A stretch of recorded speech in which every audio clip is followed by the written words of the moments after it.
In the past 30 years, scientists have made an incredible discovery of a new creature living deep beneath the surface of the ocean, and the name of the creature is the harp sponge.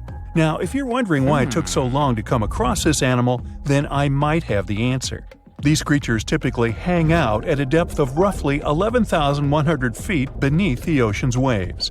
This sponge species was first discovered off the coast of California thanks to a robot that was sturdy enough to explore those crazy depths the ocean has to offer. This is no doubt an area of the planet where even the most benign-looking creatures can be potentially dangerous. But even scientists were surprised to find that this creature was more than just a sponge. Now, this might seem obvious, but the harp sponge got its name because its basic structure, referred to as a vein, is the same shape as a harp. Each vein is made up of a horizontal branch supporting several parallel vertical branches. But don't let the harp sponge's fanciful and amusing appearance or its non-intimidating name fool you. Yeah, the harp sponge is very much a deep-sea hunter. It has a unique ability to capture and envelop small animals using its rhizoids, short, thin fibers. With their help, the harp sponge clings on to the soft muddy bottom and catches tiny creatures that get swept into its branches by deep-sea currents. Uh-oh. Other sponge creatures often feed by pulling bacteria and bits of organic matter from the seawater and filtering them through their bodies. But not our harp sponge. Instead, it snatches its future meal with minuscule barbed hooks that cover each of the harp sponge's branches. Now, harp sponges prefer tiny crustaceans like crabs, crayfish, shrimps, and prawns. Once the harp sponge has one of them in its clutches, it envelops the animal in a thin membrane before slowly beginning to digest it. So, pal, what's eating you? Oh, Harpo? Too bad. Researchers believe that harp sponges use this method of feeding because there aren't enough nutrients that deep down. This makes traditional filter feeding less effective. Research has shown that the creature is still in the process of evolving. Early harp sponges researchers found only had 2 veins, but later scientists discovered other harp sponges that had 6 veins. The harp sponge might have evolved this elaborate candle holder-like structure to increase its surface area. In general, harp sponges typically grow up to a length of 1 foot, but researchers have seen a creature that was 2 feet in length. The harp sponge is not only very unusual, but also beautiful to look at. See those tiny white balls on top of the branches? Now, why don't we look at some other creatures that live below the photic zone of Earth's oceans? The photic zone means the area beneath the ocean's surface that still receives some sunlight. Thanks to this, there are loads of different creatures and organisms living there. Any animal living beyond this layer qualifies as a deep-sea creature. The Tomopterus worm is a segmented worm you can find in the twilight zone of the ocean. This is the area that lies between 650 and 3,300 feet beneath the surface. These creatures are often no more than 1 inch long, but the largest of them can grow up to 1 foot. While swimming around and feeding, these worms do what researchers describe as an amazing smooth dance. That's because the creatures can swim extremely quickly and maneuver at tight angles with ease. Now, I know most people hear the word worm and think of the common earthworm, so it's quite interesting to know there's a deep-sea worm out there that never leaves the water during its entire life. Similarly, most of us try to avoid jellyfish that either rest on the sand or sit on top of the ocean waves. This isn't the case with a chrysota jelly. That's a deep-sea creature too. This beautiful jellyfish is mostly ruby red, bright orange, or electric purple. That's what helped researchers realize they had found a new species of jellyfish. The creature grows to a maximum size of 1 inch across. It has tentacles that stretch out in every direction. Now, if you come close to this jellyfish, it'll pull all these tentacles in toward its body before rapidly swimming away to avoid danger. Yes, you are dangerous. The chrysota jelly is extremely rare. You won't see it very often. You might need to borrow that deep-sea diving robot I mentioned earlier. While worms and jellyfish might seem quite harmless, this isn't the case with the Pacific viperfish. Ooh. This creature is equipped with a noticeably big mouth, like me, and the needle-like teeth inside are key to its hunting strategy. Pacific viperfish live at around 5,000 feet below the ocean surface.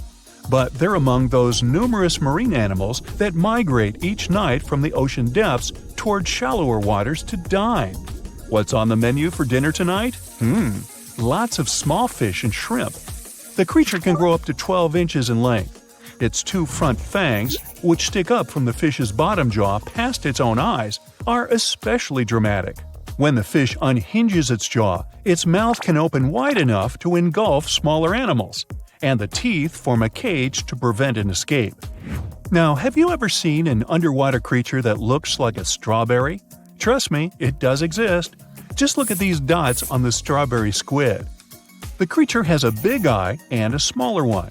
You might think this unconventional pairing would be awkward and uncomfortable, but it's actually the opposite. The big left eye looks upward. It spots shadows cast by other animals in the dimly lit waters above.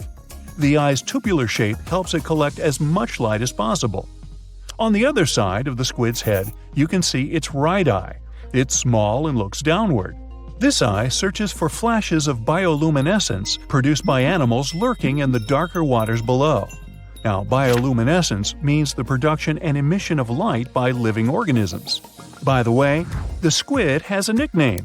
And no, it's not Squiggy, although that's a great one. It's known as the cockeyed squid. This is simply due to the remarkable difference in size between its two eyes. I think I like Squiggy better, and so it goes. Since light doesn't reach the deep sea, the strawberry squid's body actually looks black. This helps the creature hide from enemies, such as sharks and dolphins. In general, the strawberry squid grows to a length of 5 inches. It typically lives around 3,000 feet below the surface, but floats to shallower waters at night. Now, the feather star is a marine creature without a backbone, but with feather-like arms that radiate from the center of its body. These creatures first appeared around 200 million years ago. Related to sea stars, they look like a flower, but if you approach them, they'll quickly swim away. But not all feather stars can swim. Many species can only crawl along the bottom of the seafloor. Like some of the other deep-sea creatures we've looked at, the feather star can adapt to its surroundings. It has a creepy ability to shed its arms, the same way some lizards can shed their tails. This also helps them escape from their enemies. Feather stars live all across the globe, from the equator to the poles, from the shallow waters on top of reefs to the deep, deep sea. Now, given that we're dealing with mysterious creatures, the name of this one is quite fitting. The swift vampire squid should be the official symbol of life in the deep sea. The animal has a dark red body, huge blue eyes, and a cloak-like web that stretches between its 8 arms. This, along with its name, may suggest that the creature is some form of a terrifying hunter.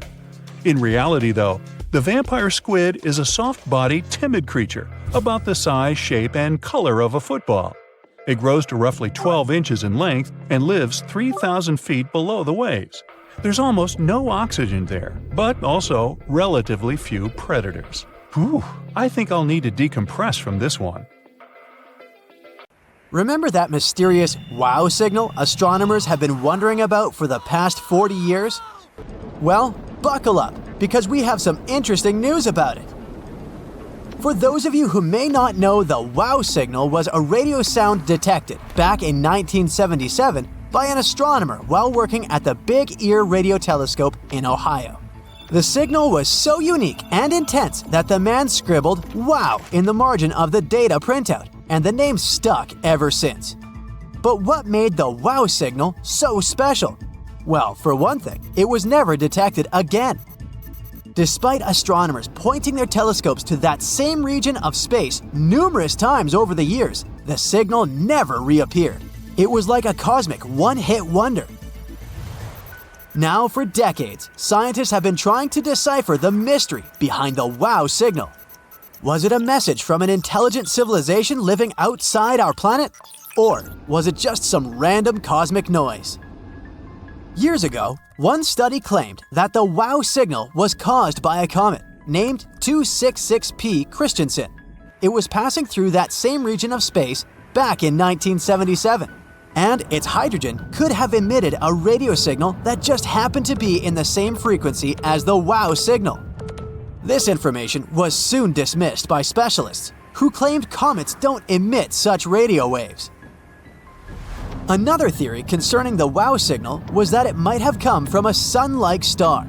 This was based on the idea that the signal was indeed caused by a natural phenomenon, not by little green creatures wandering in space. This star is found in the constellation of Sagittarius at a distance of 1,800 light-years. Now, this distance might sound like a long way, but in terms of the vastness of space, it's practically next door. It was promising because it had some interesting features too. It was very similar to our Sun in terms of temperature, luminosity, and size. Sadly, after studying this Sun twin star a bit more, scientists couldn't pinpoint the WOW signal to it with complete certainty. There may be other stars in the same area that could have emitted the signal. We just don't know for sure. So, what does this mean for the search for life outside our planet through the WOW signal? Well, it means that we're back to square one for the most part. We still don't know what caused the WOW signal, and we don't know if it was caused by an intelligent civilization or a natural phenomenon. One of the ways that astronomers are searching for intelligent life in the universe is by looking for technosignatures. These are signs of technology that we can detect from here on Earth, which could indicate advanced activity in space. They couldn't be explained by natural phenomena. Some examples of technosignatures include laser emissions, radio signals, or signs of megastructures. Today's outer space playlist doesn't end with the WOW signal. Get ready to shake those hips and groove to the beat, because we're about to discover black holes and the funky sounds they make. Now you may be wondering, do black holes make sounds? Well, it looks like they do, and it's like a cosmic symphony. First off, let's talk about what a black hole is. It's a spot in space where gravity is so strong that nothing, not even light, can escape its pull. Think of it as a cosmic vacuum cleaner that sucks up everything in its path. Even though black holes don't emit any light, they can still give off some serious vibes. Scientists have been studying these vibes, or sounds, for years, using special instruments to pick up on their cosmic tunes. So, what does a black hole sound like? Well, imagine a bass guitar mixed with the sound of a giant burp. Weird, I know. This sound from black holes comes from the gas and dust swirling around them. As the material gets sucked in, it heats up and emits X-rays, which can be detected by our instruments. These X-rays are like the notes in a song, and they can tell us a lot about what's going in and around the black hole. But here's the craziest part. Scientists have found that different black holes have their unique tunes. It's like they have their own cosmic DJ spinning tracks for the universe to groove to. After studying colliding black holes, scientists have figured out that some are super chill and mellow, while others are wild and crazy with beats that'll make your head spin. Who knows, maybe one day we'll figure out a way to tap into that cosmic beat and use it to power our spaceships. If we can turn sound waves into electricity here on Earth, who's to say we can't do the same thing in space? The mysterious bloop sound baffled scientists for ages too, only this one came from a completely different location, from deep within our Earth's waters. Picture this, you're chilling on your couch minding your own business, when suddenly you hear a loud, eerie noise coming from your speakers. Well, that's sort of what happened to a group of scientists back in 1997 when they stumbled upon the infamous bloop sound. Now, I know what you're thinking. Bloop? That's not very scary. But let me tell you, this sound was no joke. It was a deep, low-frequency noise that lasted for about a minute. And it was picked up by underwater microphones nearly 3,000 miles apart. Naturally, the scientists were like, what on earth is making this noise? Fast forward a few years and the internet is overwhelmed with theories about what could have caused the bloop. Some people thought it was a giant sea monster, while others speculated it was some sort of weird civilization spaceship lurking in the depths of the ocean. And of course, some believed it was just a glitch in the recording equipment. Despite all the speculation, the mystery of the bloop remained unsolved for years. But Back in 2005, scientists finally revealed the true culprit behind the spooky sound. Turns out, it was just an iceberg. When icebergs break off from glaciers and float around the ocean, they can make some pretty weird noises. And the bloop was nothing more than the sound of an iceberg cracking and shifting around. Just because we know the cause of the bloop doesn't mean it's any less fascinating. In fact, it's pretty amazing that a sound like that could travel thousands of miles and still be audible. Plus, the fact that it took scientists years to figure out what caused it, it just goes to show how much we still have to learn about our planet. No playlist is complete without a sad, heartbreaking song. And speaking of that, have you heard of the loneliest whale in the world?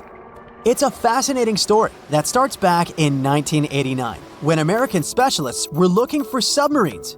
Instead of submarines, though, they stumbled upon a whale that had a uniquely high-pitched voice, which earned it the title of the loneliest whale.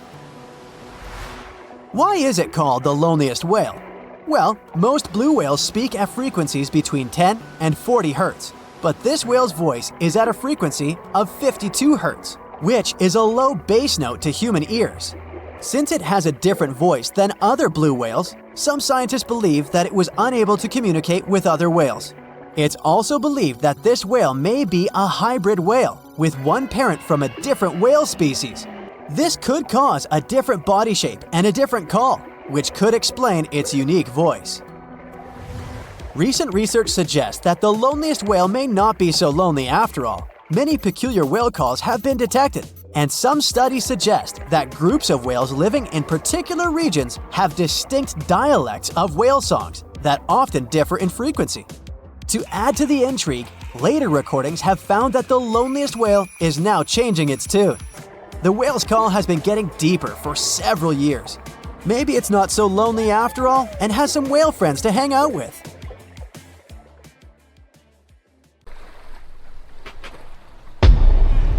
Many terrifying animals live deep beyond the waves, like this vampire squid living 3,000 feet below the surface in almost complete darkness. This animal has a cloak, like a vampire's. That's why it's called the vampire squid. Deep down at the bottom, it can't use ink to defend itself.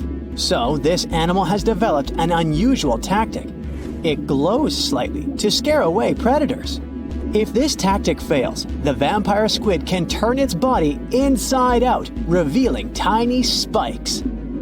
When you translate its scientific name, Vampiroteuthis infernalis, it literally means vampire squid from the nether. Despite its terrifying looks, it's a harmless ocean animal. This previous creature was not from space, but this object definitely is. Before Elon Musk found a way to reuse rockets, NASA would simply drop old ones after launching astronauts into space, most of the time in the ocean or deserts. In 2012, Jeff Bezos launched a mission to find the Apollo 11 rocket. They found it by using sonar, but it was in terrible condition. It was sitting on the bottom of the ocean, not far from the predicted site. They were able to rescue the engine and reconstruct 2 of them.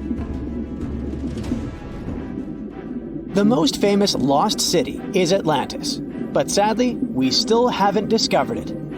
However, Heraklion was also just a myth until one British pilot saw something that looked like a city while flying over the Mediterranean Sea.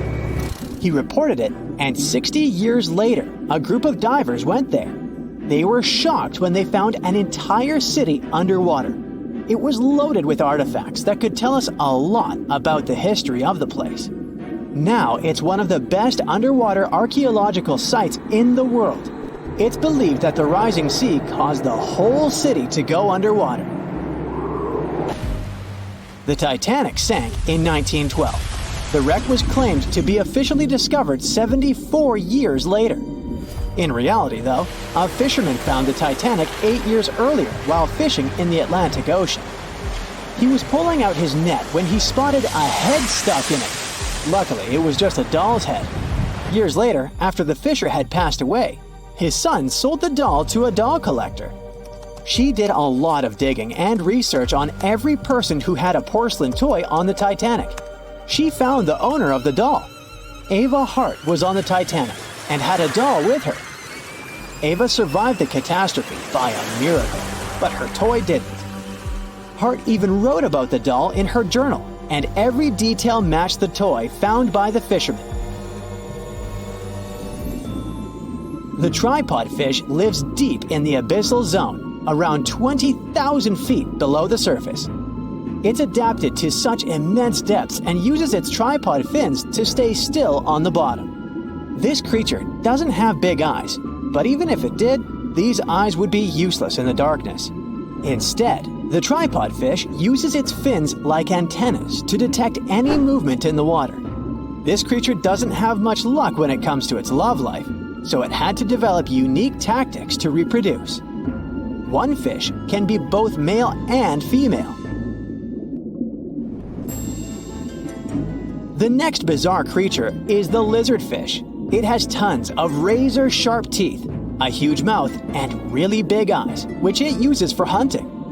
All this makes the animal look freaky. The lizardfish lives at depths of around 11,000 feet in the midnight zone, where there is zero light. This freak of nature basically eats everything it can fit inside its mouth, from small fish to other lizardfish. On the other hand, when they see other reptile fish, they probably fall in love instead, because finding mates at those depths is not an easy task. Like the tripod fish, the lizardfish can be both male and female at the same time. When you think of a river, you usually picture it on land. Still, nature is quite unpredictable, and it created a river flowing under the ocean in California. It's running at a depth of around 2 miles. This river has everything that an ordinary river has: sunken logs, trees, and rocks. And despite its uniqueness, it's not the only one in the world. There are also others in the Amazon and Greenland. A terrifying creature was discovered near Angola's coast by a remote operating vehicle. It looks like it doesn't have a head or a body. It was sitting at a depth of around 4,350 feet below the surface. After doing research, scientists concluded it wasn't anything from a sci-fi movie. It was just a cluster of siphonophores stuck together. In 2015, some random guy was diving in Caesarea, and something shiny caught his eye. He reached out, grabbed it, and realized it was a gold coin. After that, he examined the bottom and found out that there were many more. He reported the incident to the local authorities, and they concluded that he had found Arabic treasure. The coins were made of solid 24-karat gold and were a few thousand years old, but due to the perfect salinity and temperature, they looked brand new. The coins belonged to a ship carrying cargo. It was caught up in a storm and unfortunately sank. One of the weirdest things ever discovered was found in the Baltic Sea. It's an anomaly that looks as if it was created by a different civilization. It was discovered by Swedish researchers, and they basically had no idea what it was. They had to ask tons of other scientists for their opinions. When you look at this formation from above, it's 200 feet long and looks exactly like a fallen spaceship. It's hard to believe that it's a natural formation. But, spoiler alert, it's totally made by nature because the Baltic Sea has gone through many erosions throughout history. Most likely, the bizarre formation is the result of these processes. A group of divers in Madagascar were shocked when they found this 7-foot monstrosity of a knife on the seafloor. The speculation started immediately, and many said that the knife was from some giants that had fought megalodons and lived on Earth thousands and thousands of years ago. That could make a nice story, but the knife is most likely a movie prop that was lost at sea. One of the ocean's most bizarre animals is the frilled shark. It's believed that this fish is the reason for all those sea serpent stories that sea explorers of the past wrote about. These animals live pretty deep in the ocean, but sometimes they can be seen in shallow waters. It's super rare, but possible. The frilled shark has a big mouth sporting around 300 teeth. It also has a long body that looks like a lizard's, and it is truly a unique species of shark. Its prey can be half of its size because this shark's stomach is like that of a snake, and it can swallow huge fish or crustaceans. Spotting a few worms in your garden is no big deal, but after seeing a 26-foot-long one in the ocean, you will make your wetsuit a little wetter. This worm is super rare, and it's completely harmless to humans. It's actually not a giant worm. It's a cluster of zooids that are stuck together in a worm-shaped formation. They usually only eat plankton, bacteria, and other tiny things that can be found in the ocean. Probably the scariest thing in the ocean that is 100% real is the magna pinna, which can be found at crazy depths of 20,000 feet below the surface. This monster looks like an underwater Slender Man, but it's just a squid with really long tentacles that can reach a terrifying size of 8 feet. This guy has only been seen a few times, and basically, we don't know much about this creature so far. Lions, dogs, cats, all these mammals sleep in pretty comfortable positions. But not whales. They look like giant floating loaves of bread, which is a scene one diver accidentally came across in the Caribbean Sea. 6 whales were just standing upright with their tails pointed down at a depth of about 65 feet below the surface. Scientists discovered that when sperm whales take a nap, they stay in this position for 10 to 15 minutes. They don't move or breathe. But these creatures spend only 7% of their time asleep, far less than other mammals. Usually, they either rest peacefully in the water or relax, slowly swimming next to other marine animals. When they're moving and sleeping at the same time, they're actually taking a nap. These animals can't go too deep and need to stay close to the surface. Great white sharks sleep and hunt at greater depths, which means one less thing to worry about when taking a quick nap. Plus, it gets pretty cold the deeper you go, and whales need warmer environments that can help them maintain the temperature of their large bodies. When alone, dolphins enter a stage of deep sleep. It usually happens at night and lasts for only a few hours at a time. While sleeping, the animal floats at the surface. It shuts down half of its brain, I can relate, together with the opposite eye. The other half is at a low alert level, awake and ready to react if some unwanted visitor comes closer. The part of the brain that is awake also sends signals when it's time to go up to the surface to take a breath of fresh air. Marine mammals have the blowhole. That's a flap of skin they can open and close whenever they want. People breathe automatically. Your body knows what it needs to do even when you're sleeping. But whales and dolphins have a voluntary breathing system. It means they need to consciously go to the surface to get some air. And one part of their brain needs to always be awake to inform the animal it's time to go up. Whales and dolphins can hold their breath way longer than other species. They also have a higher tolerance for carbon dioxide and can take in more air. Their red blood cells store more oxygen too. Whales and dolphins' blood goes only to those body parts that really need oxygen. If a whale only uses its brain, heart, fins, and some other muscles needed for swimming at the moment, those will also be the only body parts that will get the oxygen. Digestion or other functions can wait. The ocean is not a place where you can relax and peacefully fall asleep. While sleeping, fish reduce their activity. Their metabolism becomes slow. Some of them keep floating in the same spot.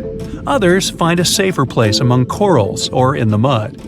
Early in life, dolphins learn to make a unique whistle that helps others from their pod to identify them. That means these specific whistles are their names, and dolphins do respond to them. Clams have feet. It looks like a large tongue that sometimes protrudes from the shell, but that's actually the foot, and it's relatively long compared to the length of the animal. Clams use this limb to dig themselves in the sand. The blue whale is the largest living animal, and it's also larger than the majority of dinosaurs used to be. They can grow to more than 100 feet long and have a weight of almost 200 tons. That's like 50 adult elephants. A blue whale's tongue alone can weigh more than one elephant. Such a giant surely needs to eat a lot, 500,000 calories in just one mouthful. The blue whale's heart is the size of a small car and weighs 1,300 pounds. To move the blood through such a giant body, the heartbeats are so strong you can hear them even from 2 miles away. The heart of a whale beats only 8 to 10 times per minute. The whale is one of the loudest creatures out there. Its call can go up to 180 decibels, which is as loud as a jet plane. Almost 95% of jellyfish's body is made of water. For comparison, the human body is 60% water. It's probably not a surprise since jellyfish don't have a heart, blood, eyes, or brain. The other 5% of their body weight is proteins, muscles, and nerve cells. Jellyfish have been around for more than 500 million years. This makes them older than dinosaurs. These creatures haven't changed much, and today's jellyfish are pretty much like their ancestors. These creatures live in the ocean, but in 1991, more than 2,000 jellyfish polyps were taken into space. Scientists wanted to see how they would react in the environment with no gravity. The jellyfish reproduced and created 60,000 new polyps, but unfortunately, those couldn't function normally after getting back to Earth. One species of jellyfish can literally live forever.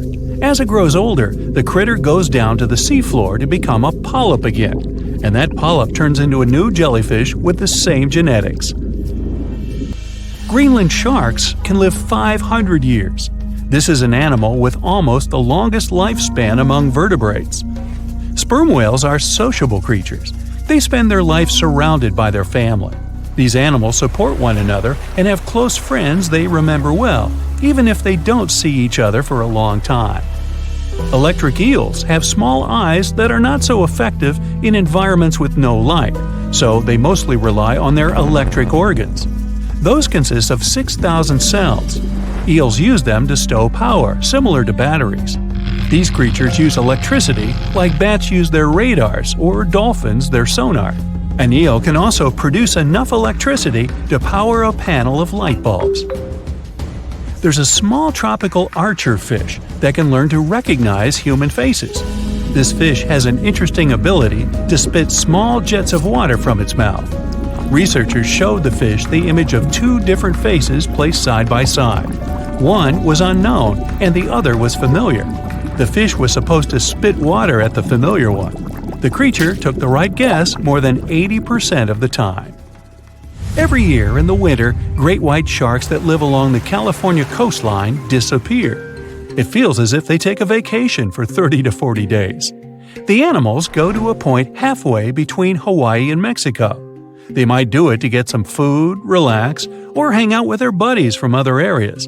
The spot is now called the Whale Shark Cafe. Some types of sharks, like makos, whale sharks, or white sharks, breathe in a very specific way. It requires them to swim all the time. They also need to move quickly and with their mouth open. This way, the oxygen can enter and reach their gills. Sea sponges are some of the most primitive animals. They're immobile, don't have a mouth, eyes, bones, brain, heart, lungs, or any other organ whatsoever, and still, they're alive. There's such a thing as a sea unicorn. That's an animal called the narwhal. Its horn is actually a tooth that can grow up to 10 feet long. Manatees, also known as sea cows, are distant relatives of elephants. Their weight can go up to 1,000 pounds. These creatures are vegetarian and need to eat around 10% of their total weight on a daily basis. That's lots of sea salad. In some cases, manatees share space with alligators, but they get along pretty well. You can even find a photo from Florida where an alligator rides a manatee's back. Frogfish have special fins that help these creatures walk along the sand. They're very useful in shallow waters. A ghost pipefish is hard to see, but once you spot it, you're bound to get really surprised. Its head makes up over 40% of its body. Crabs don't feel like wasting time on such formalities as putting foods in their mouth. That's why they taste it with their feet, which is where their taste buds are. Marine iguanas are the only lizards on our planet that like spending time in the ocean, even though they mainly live on land. They're herbivores that feed in shallow waters and swim like snakes. Iguanas use their long claws to hold onto the bottom when they need to graze. Green turtles can cross over 1,400 miles when migrating. They try to find the perfect spot to lay their eggs. Penguins sort of fly when they're underwater, reaching a speed of 25 miles per hour. More than 5 million years ago, I've heard, I wasn't around then, deep-sea worms and humans had a common ancestor. So we still share 70% of our genes with these creatures, and with sea stars, squid, and octopuses. The ocean covers over 70% of our planet, and over 80% of it is unexplored. More than 1 million species live there. But there are not only animals, 3 million shipwrecks are lying all over the ocean floor, hiding mysterious stories. Many of them are yet to be discovered.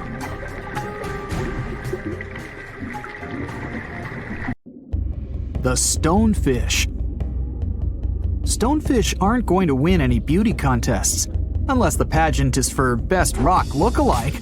Their tiny unreflective eyes and rough skin blend in perfectly with their environment. A large head, an even bigger mouth, and a home full of, it's rocks. And just because you're on the beach doesn't mean you're safe. Stonefish can survive for 24 hours out of the water. Stepping on one, or even handling one, won't be that fun. Their dorsal fin spines have extremely strong venom.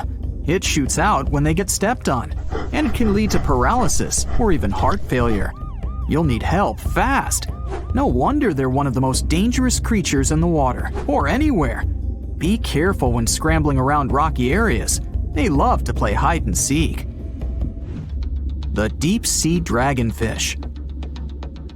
If there were a prize for the most hideous fish in the ocean, the deep-sea dragonfish would win.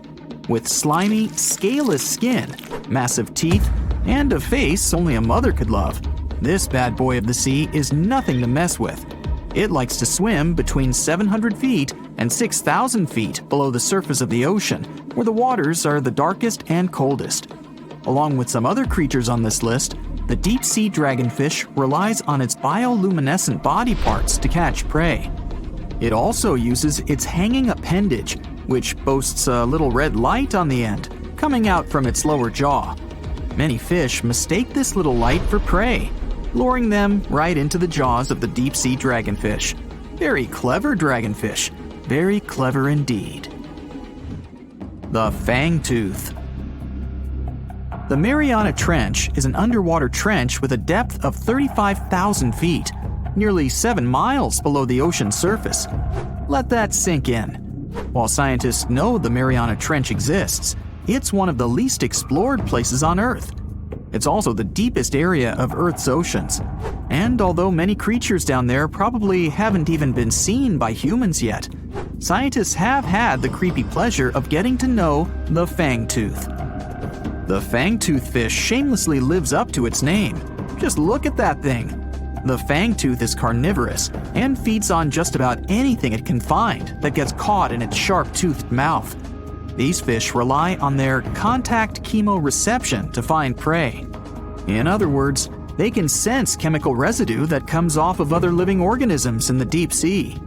This is because they don't have any light-producing cells on their bodies, unlike many other deep-sea fish. On top of all that, it's pretty dark down there, so whatever crosses their path, they chomp on. While these guys look pretty scary, they're not a threat to humans. They only grow about 7 inches long. Even so, I wouldn't want to run into one of these things during a relaxing swim in the ocean. The Dunkelosteius. Strangely enough, this prehistoric fish, known as the T-Rex of the seas, had no teeth. Those were replaced with bony plates that allowed it to have the strongest bite among other monsters of its size. The goblin shark. If you thought the movies about sharks were scary, this next deep-sea creature will make you swear off going for dips in the ocean forever. However, it lives 3,000 feet underwater, so you'll never likely see it face to face. The goblin shark looks like a cross between a shark and a creature from your worst nightmare. These sharks boast a protruding sword-like snout with a jaw that juts out to match. Unlike other sharks that have more of a gray hue, this creepy thing looks not so pretty and pink. Aside from their scary demeanor, what do scientists really know about the goblin shark? Well, not much, except that they can grow up to 18 feet in length. Looks like there's still a lot to learn about these guys, if you dare to. By the way, did you know that sharks don't sleep? Many species have to keep water moving over their gills to get oxygen, so they can't fall into a deep sleep like we do. That's why they stay half awake during rest. Typically, sharks don't even close their eyes. The cookie cutter shark. This shark is a living horror, with lower teeth being big and sharp, while the upper ones are much smaller. When its teeth fall off, the shark eats them to maintain calcium levels. Pretty smart solution for a shark. The frilled shark. Studying the frilled shark is like looking through a portal back to prehistoric times. That's because scientists think that these eel-like sharks haven't changed much since their oldest ancestors roamed the deep sea waters, so they're sometimes referred to as living fossils. These sharks' mouths are filled with a terrifying 25 rows of backward-facing sharp teeth, 300 in total. They're designed to grasp prey and hold them tight so they can't get away, according to early studies of the shark conducted in 1884 and published in the Bulletin of the Essex Institute. Luckily for swimmers, the frilled sharks live between 390 feet and 4,200 feet below the ocean's surface, so they'll probably never run into them. Probably. This is probably the worst nightmare of any dentist. The northern stargazer. Take a look at this cutie. The northern stargazer is definitely not something you'd wish to see on the ocean floor. This horrid creature hides its body under the sand, leaving its face above to wait for prey. The tasseled wobbegong. Here's another carpet shark on our list. It lies low on the bottom of the sea and patiently waits for its prey to come by. The Australian ghost shark. The Australian ghost shark isn't really even a shark, but a very bony fish. It's also a living fossil. It hasn't changed within the last 400 million years. Believe it or not, sharks and humans have a common ancestor that lived around 440 million years ago. Even though we both evolved in our own way, there are still some signs of that connection. For example, the genome of an elephant shark is very similar to humans. The Leopleurodon. This list of terrifying creatures would be incomplete without mentioning the terrifying and prehistoric Leopleurodon. This carnivorous marine reptile existed during the Colovian stage of the Middle Jurassic era and ruled the waters at 9 feet in length. Scientists believe Leopleurodon thrived in this deep-sea trench because of its ability to swim long distances and its 4 paddle-like limbs. While they probably weren't able to propel themselves toward prey like other animals of the area, they did manage to accelerate and attack very ruthlessly and efficiently. Additionally, they relied on their long snouts to smell prey, which leads scientists to believe they didn't rely on sight for hunting. This means they could have thrived in the dark Mariana Trench. Around 150 million years ago, Leopleurodon became extinct due to competition for prey against other thriving marine reptiles. And I think I speak for all of us when I say, thank goodness for that. Considering that scientists have only explored 5% of the ocean floor and found some of the scariest sea creatures imaginable, one can only dream of what other animals reside in the deep sea waters. Perhaps it's best to keep them in your imagination. Am I right? The megamouth shark. This shark is a filter feeder, and it's friendly to humans, although its huge mouth can look quite threatening. Like basking sharks, it swims with its mouth constantly wide open, as if it were on Twitter. The gulper eel. This deep-sea eel has an easily distended belly that allows it to swallow prey twice its size in a single monstrous bite. They have very unusual jaw shapes and can reach about 2 to 3 feet in length. Do you see that large log near the ocean floor? Maybe it's part of an old ship. Treasure, gold, diamonds, I'm rich! Well, as you get closer, you notice something. It's swimming! It's not a shark or a dolphin, it's a saltwater crocodile! Now don't panic. If you bump into one of these reptiles in the sea, it's unlikely it'll think of you as food. Crocodiles have a special valve in their throat that stops them from drowning underwater. But that doesn't mean they can't bite. Usually, they're heading to a nearby island, and the quickest way there is to body surf. They can't really take the ferry, you know. Watching one from a distance should be okay. Just don't swim to shore right away. They love to ambush their lunch in shallow water. If there's one time I'd want to see a great white shark, it's when I'm diving with crocodiles. They'll gladly take a crocodile-sized nibble, given the right motivation. 450 million years ago, no, I wasn't around then, the sea level was higher, coral reefs started to form, the climate on our planet was stable and warm, not even dinosaurs were around yet. The time when bony and jawed fish we know as sharks appeared. They've been dominating the oceans and making other marine creatures flee in fear ever since. Many of them, like great white sharks, have evolved and adjusted to life in the open ocean as hunters with a pretty high position in the food chain. They're less diverse today than before. One of the reasons is the asteroid strike from the age of dinosaurs. After it reduced the number of shark species, only smaller and deep-water kinds that ate primarily fish survived. They started getting bigger over time. Near the surface, sharks such as makos or great white ones develop faster movements and are somewhat between gray and blue to blend in with their surroundings. The epaulet shark can even walk on the land.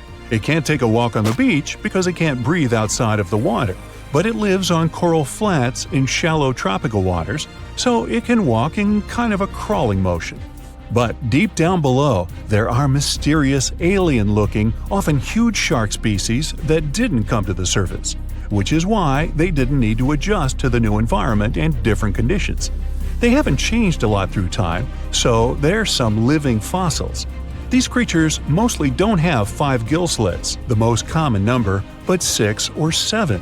It's because there's less oxygen the deeper you go in the ocean, so they need more gill slits. Sharks on the surface evolved to have fewer gill slits. 6-gill sharks are the most primitive sharks we have today. Their skeletons are like those of ancient extinct sharks, and they can survive only in very deep waters. Like cats, sharks have a layer of reflective cells placed inside their eyes, which helps them see better in the dark, deep sea or cloudy waters. Sharks on the surface have big eyes because they evolved to hunt in the sunlight, so they tend to rely on their vision. Those that live in shallow waters have small eyes, so they can protect themselves from the sand. Like some other deep-sea creatures, 6-gill sharks also have bigger eyes to take in as much light as possible.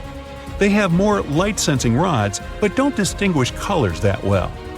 In the ocean's twilight zone, with the minimum of sunlight, there's a couple of bioluminescent shark species. They don't take in light within their eyes, but produce or re-emit it with their bodies.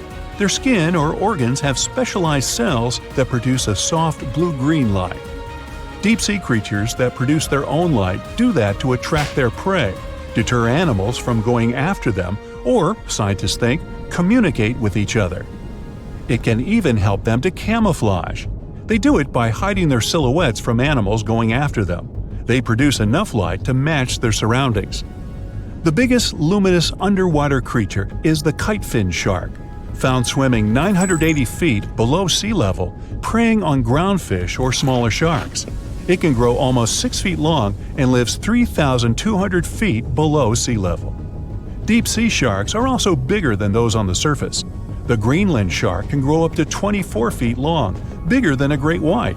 There's a thing called deep-sea gigantism. Creatures in nutrient-poor depths of the ocean grow bigger because, that way, they lose less energy as heat. The Greenland shark lives its life in slow motion. It has a slow metabolism and can go very long periods without food. With their slow pace, they evolved to live up to 500 years at depths of 7,200 feet. Sharks in shallow waters catch their prey relying on agility and speed, But for them, it's easier because there's plenty of food on the surface. Deep-sea sharks, with less food and slower life rhythm, had to develop a different style. They're more opportunistic, definitely not picky, and don't care if their future meal is alive or not. Frilled shark, another living fossil from the darkest depths, hasn't evolved much through time, and they're one of the last of their kind, with all of their relatives already gone extinct. It grows up to 7 feet long, primarily hunts on squid, and catches other sharks and fish. It looks like a dinosaur, a snake-like face, a long, smooth, thin body that moves in a serpentine way. It can propel itself with the power of its tail and curl like snakes. They don't swim in a straight line like other sharks. Cookie cutter shark grows up to 20 inches. It got the name because of the way it feeds, biting off small pieces. It's a parasite creature, which means it feeds off bigger animals but leaves them alive. They have sharp teeth and sometimes even swallow those that fall off on purpose. Some researchers think it could be because they live in the depths that are nutrient poor. If they swallow the teeth, they could recycle calcium and other material from it. Prickly shark is a rare and unusual creature with many thorn-like denticles and 2 small dorsal fins. It lives mostly in the depths of the Pacific region up to 1,900 feet. Ghost sharks are not even real sharks, but fish closely related to them and rays.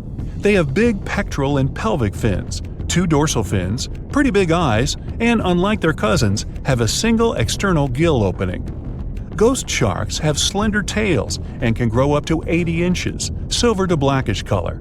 They sometimes live in rivers and coastal waters, but also in the depths of the ocean of 8,200 feet or even deeper.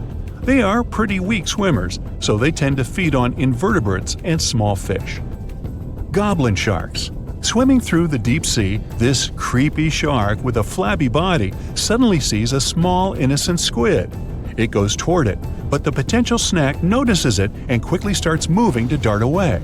It seems like the plan could work at first, but then the shark suddenly thrusts the jaw of its mouth and catches the poor little squid in a second. After the meal is finished, the animal simply fits the jaw back into the mouth and goes away as if nothing happened. This is possible because it has a jaw connected to 3-inch-long flaps of skin, which is why it can unfold from the snout. It can grow up to 12 feet long with a weight of 460 pounds. Scientists think goblin sharks are mostly active in the morning and evening. The shark has a long, prominent snout and specific sensing organs on it.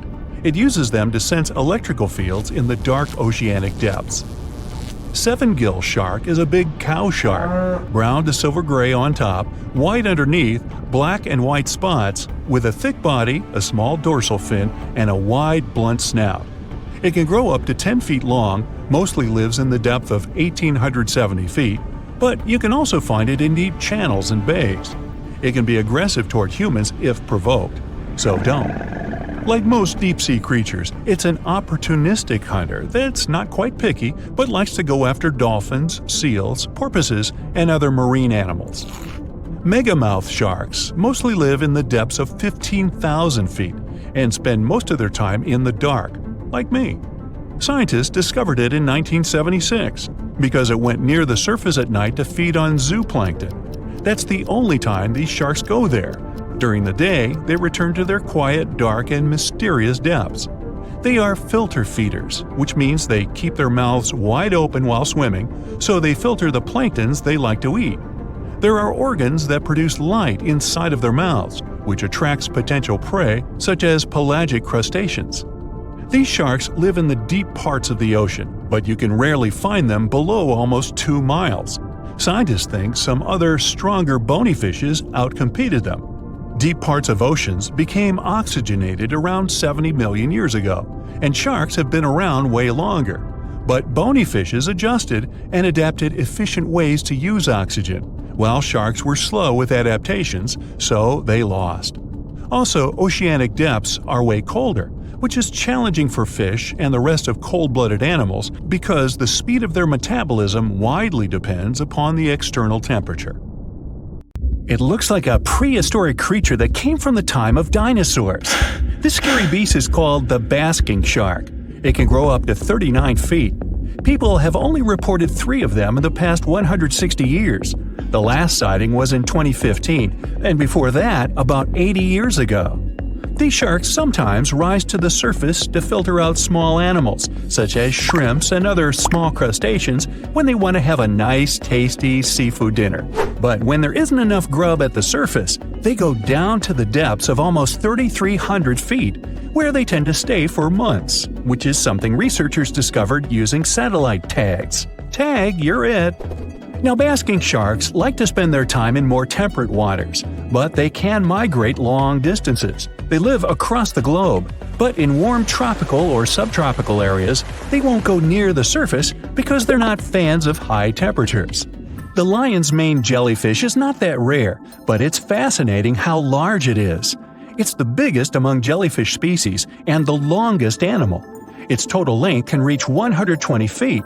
That's approximately 23 feet more than the longest blue whale scientists know about. The jellyfish has around 70 to 150 tentacles, and they all contain huge amounts of neurotoxins that can seriously harm you if you come in contact with the animal. But people don't usually come across this type of jellyfish because it rarely lives near the coast, preferring the open ocean.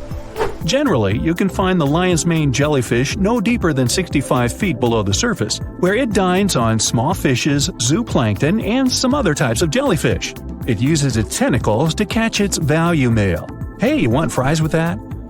The giant phantom jelly comes out of the darkness and depths of the ocean's midnight zone. Its sun-hat-shaped bell reaches over 3 feet across.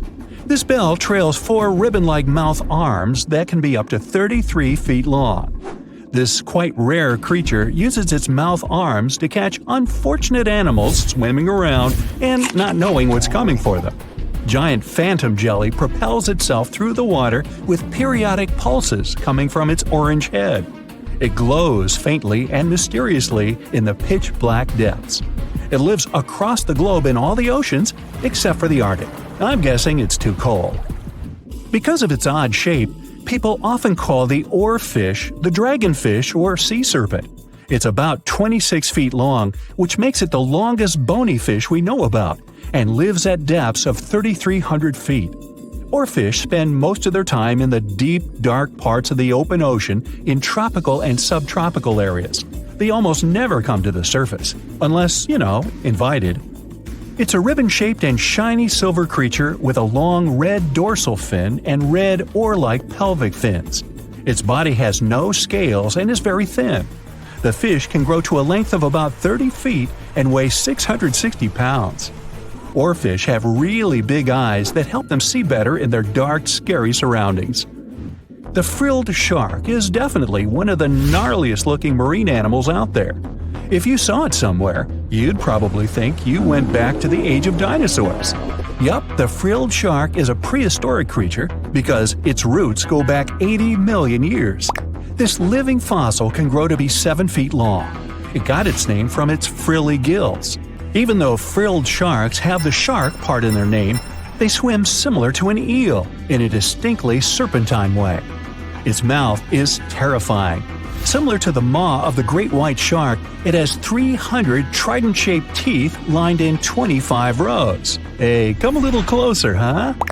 Researchers discovered this creature in the 19th century, but people rarely see it, and no wonder. It usually lives at depths of between 390 and 4,200 feet. Most of the time, the frilled shark feeds on squid, swallowing them whole. Its long jaws allowed the frilled shark to gape extra wide and swallow animals half as long as its entire body. Goblin sharks are very rare.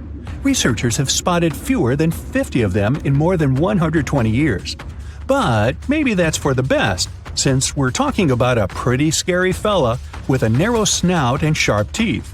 It's also capable of thrusting its entire jaw outward when it wants to catch something. Sounds familiar. As it's lurking through the dark depths of the ocean, a goblin shark sees a small squid that looks quite yummy. The dangerous animal inches toward the squid. When the poor creature notices the predator, it tries to dart away, but it's too late. The shark has already thrust its jaw the whole 3 inches out of its mouth. This jaw is connected to the flaps of skin the shark can unfold. This helps a lot because the goblin shark is a sluggish animal, so it's pretty hard for it to chase its food. After finishing its lunch, the goblin shark puts its jaw back in its mouth and swims away as if nothing's happened. Goblin sharks mostly live at the bottom of the ocean. Like many other shark species, they prefer swimming alone. Here's a silver-colored creature with very rough skin. That's the ocean sunfish, with a total length of almost 11 feet. Its other name is mola.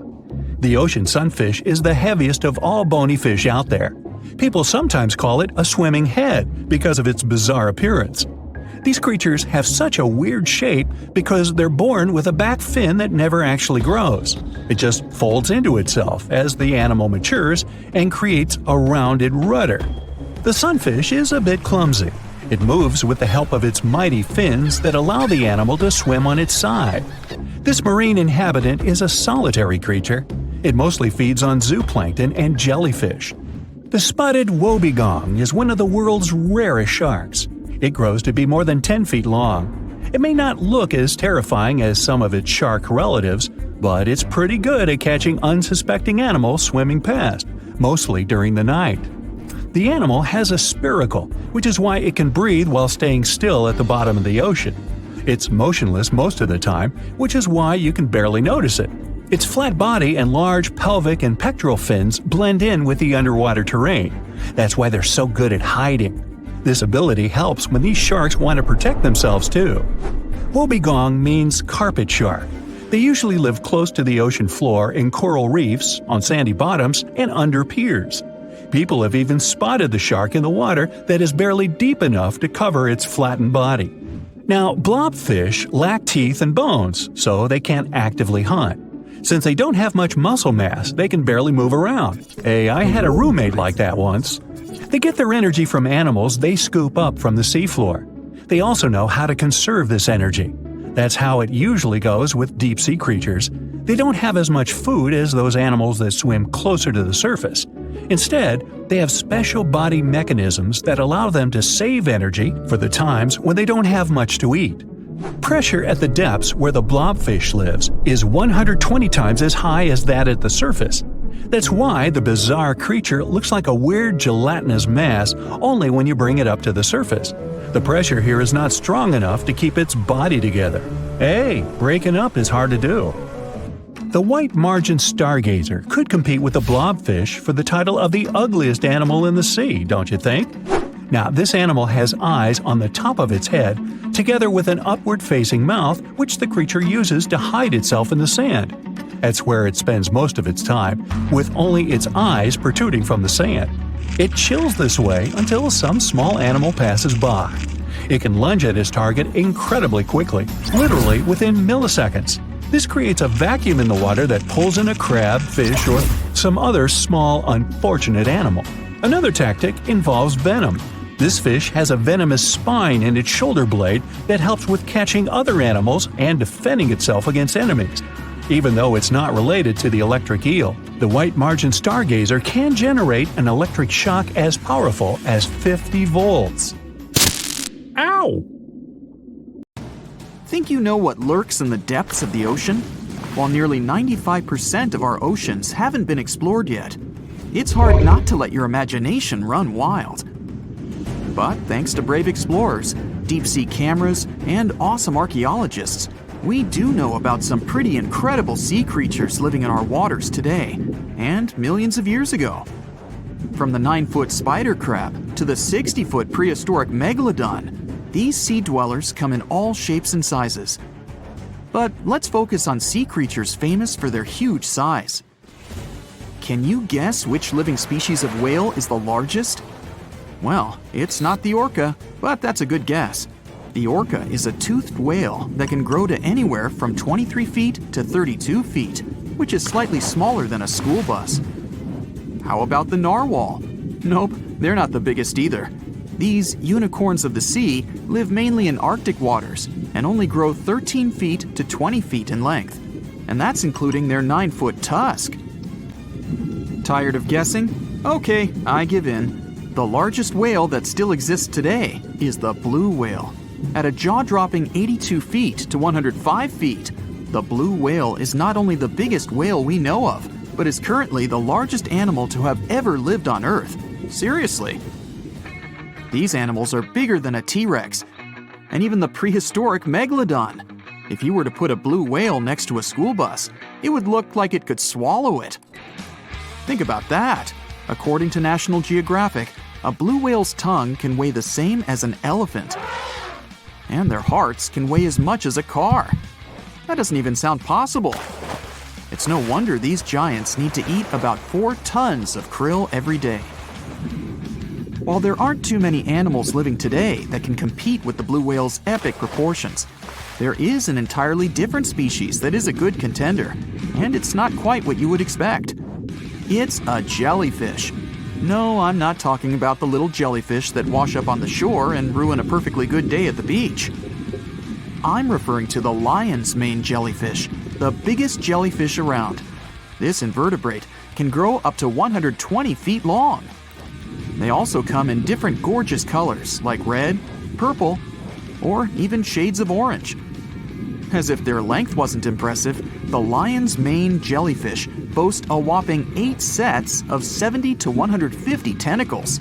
That means they can have up to 1,200 in total. And here's the giant oceanic manta ray, the largest type of ray in the world. Their wingspan can be longer than a bus. These guys can reach 30 feet in length. They also have the biggest brain compared to body size among all fish. Unlike their stingray cousins, mantas don't have venomous tails. And while the lion's mane jellyfish and the blue whale are yet to be beaten for the longest sea creature, there is one marine creature that can grow even larger in length. The Portuguese Physalia physalis, tentacles and all, can reach a length of 165 feet long, and that's according to mentalfloss.com. While this thing may look a lot like a jellyfish, it's actually known as a siphonophore, and there are hundreds and sometimes thousands of them that are genetically identical. Their long tentacles help the organism catch prey, and its sting is fatal to most animals, even humans in some cases. What's even creepier is that if one of the tentacles comes off the organism for whatever reason, it can float around the water for days before decomposing. Even if it's detached, this tentacle can still sting you. But don't go running out of the ocean just yet. Your chances of being hurt by a Portuguese Physalia physalis sting are pretty slim. However, if you do get stung, the side effects aren't pretty, with welts, stomach cramps, an elevated heart rate, and an upset stomach. While you don't want to go anywhere near these long creatures, they sure are pretty to look at. Check out all those colors. The Shastasaurus is the biggest marine reptile that has ever existed. These predators lived during the late Triassic period, about 210 million years ago. These amazing giants could reach lengths of up to 69 feet and weighed more than 75 tons. This made the Shastasaurus as heavy as a blue whale. And if you could stand this creature up vertically, it'd be as tall as a 7-story building. Despite appearances, the Shastasaurus was actually pretty slim for its size. Its ribcage was only 6 feet across. You'd think that this big guy was chowing down on other dinosaurs, but that's not the case at all. This reptile survived on a diet that consisted of small fish and cephalopods, like octopuses and squids. The Albertonectes is a bright representative of the plesiosaur family, meaning that this marine reptile had a small head on an incredibly long neck and large flipper-like limbs that helped it move through the water. These creatures occupied the seas around North America 76 to 70 million years ago. The length of this sea monster could reach 38 feet, with its neck taking up 23 feet of that length. Its neck was a true record breaker. It had a whopping 76 bones in it. No other animal known to humankind has had so many vertebrae in its neck. Scientists aren't sure why they needed such a lengthy neck. They might have used it to collect shellfish off the seabed, or perhaps it helped them capture their main prey, fish and squids. This aquatic reptile also had gastroliths in its stomachs. Some of them were as big as 5.5 inches in diameter. The Tylosaurus belonged to the Mosasaur family. It dominated the shallow seas of North America about 85 to 80 million years ago. This was an enormous predator, with the biggest representatives reaching 45 feet in length. It had a narrow hydrodynamic body with a blunt, powerful head that the animal used to ram and stun its prey. Its body was equipped with agile flippers and a long tail decorated with a maneuverable fin. The Tylosaurus was a carnivore, and its diet included not only fish, turtles, and small sharks, but also other mosasaurs, plesiosaurs, and flightless birds. Meet Ophthalmosaurus. This prehistoric reptile thrived during the late Jurassic period and lived in oceans all over the world. Ophthalmosaurus weighed somewhere around 6,000 pounds and grew to approximately 16 feet long, according to newdinosaurs.com. That's about the same length as the beluga whale that exists today. It's too bad these guys went extinct before we had a chance to see them ourselves, as their cartoonish wide eyes and dolphin-like features are pretty darn cute. Of course, the Ophthalmosaurus evolved over time to become ophthalmologists, or eye doctors that we know today. No, that's just a lie. Just testing you. The Mosasaurus is a truly gigantic predator that dominated the seas all over the world about 66 million years ago. According to fossil evidence, some specimens could be more than 50 feet in length. This fact makes the Mosasaurus the biggest marine carnivore of its time. One of the most terrifying things about this creature was its crocodile-like head, decorated with literally hundreds of razor-sharp teeth, neatly organized in 2 rows on both jaws. The thing is that it was pretty challenging for the Mosasaurus to grab its prey in the water. That's why it had all these teeth, plus something special: pterygoid teeth anchored to the bones on the roof of its mouth.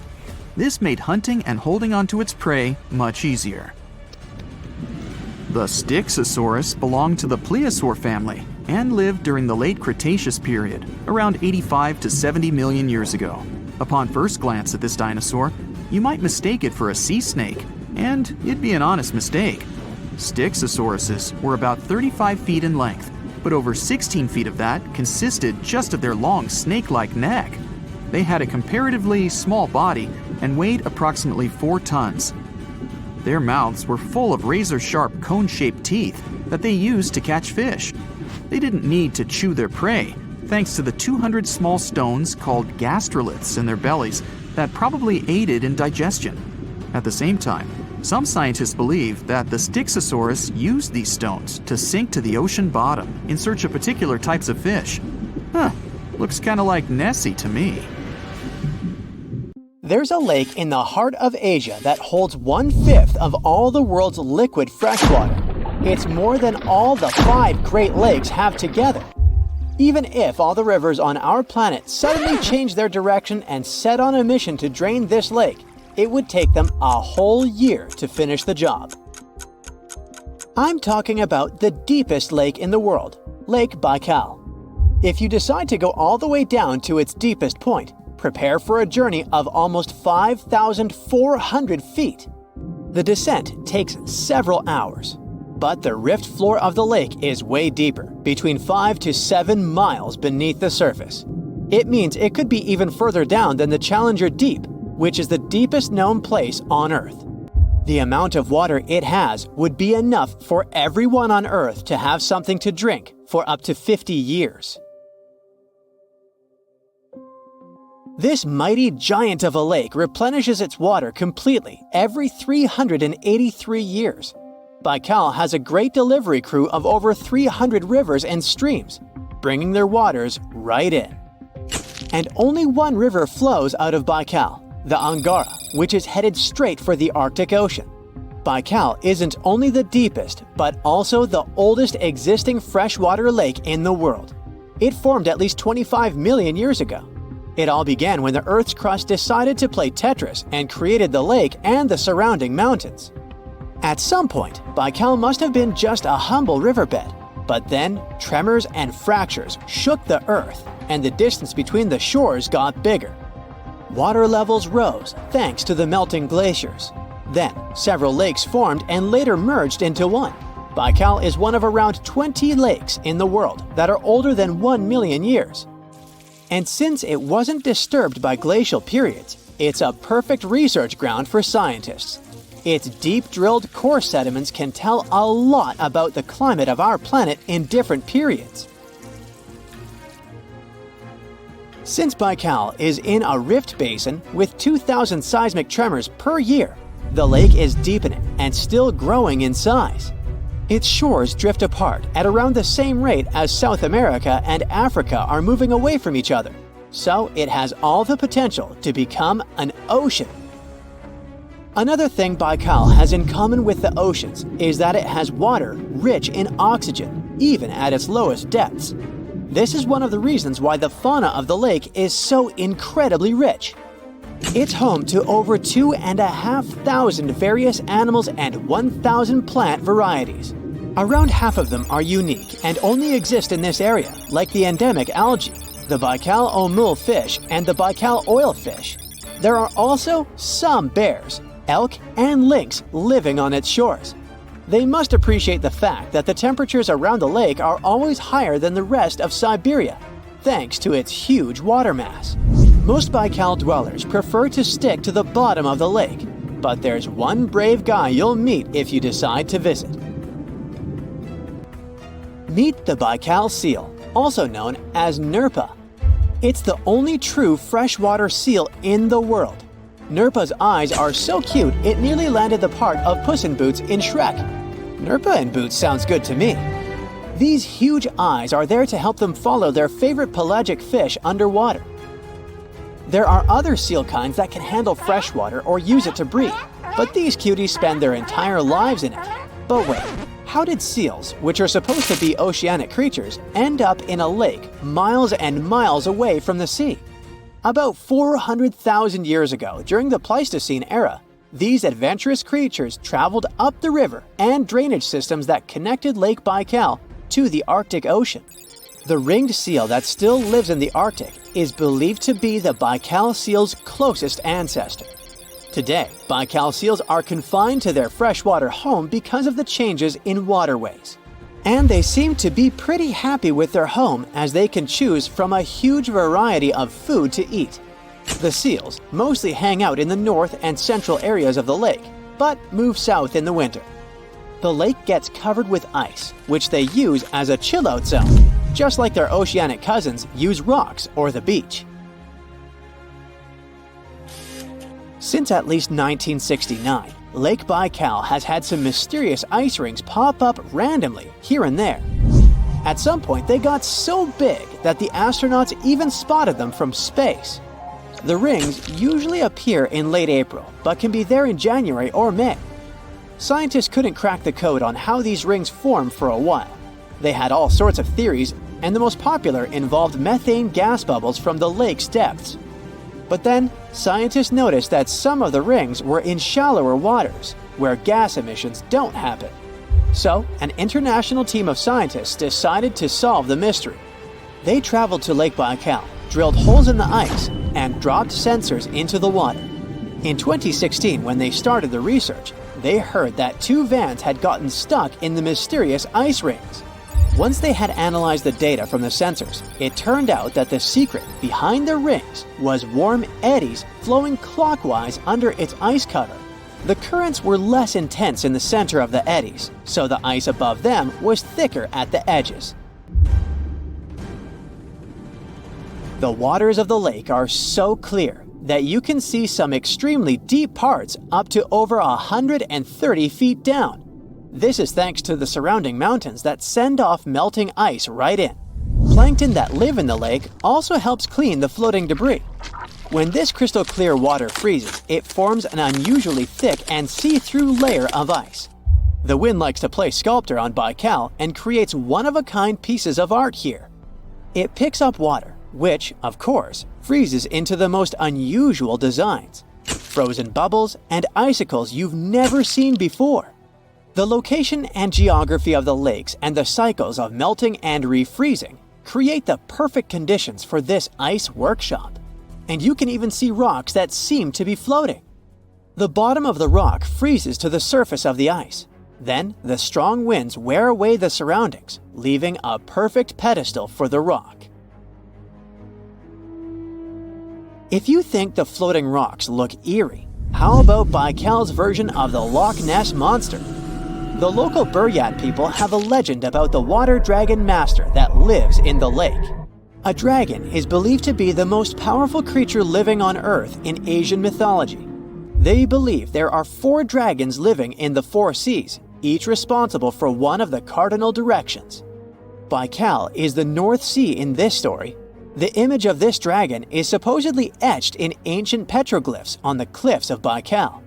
There's also a hefty stone slab that looks like a monument dated back to somewhere between the 3rd and the 9th century BCE, depicting a mysterious water monster.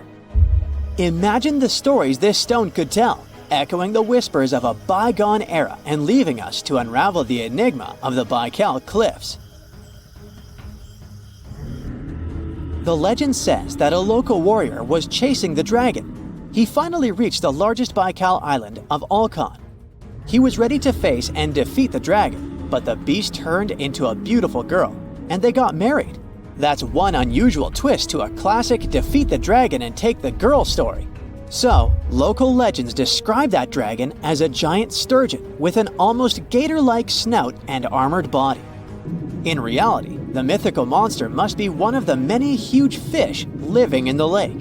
They can afford to grow to several feet in length thanks to the high levels of oxygen in the water. Beluga sturgeon can weigh several thousands of pounds, lives up to 50 or 60 years, and never stops growing. If you could dive right into the mysterious darkness of the ocean depths, who knows what you'd come upon? Legends that are hundreds of years old mention some giant sea monsters hiding deep down below the ocean waves, like the Kraken, the Loch Ness Monster, the Hydra, Leviathan, and so many more.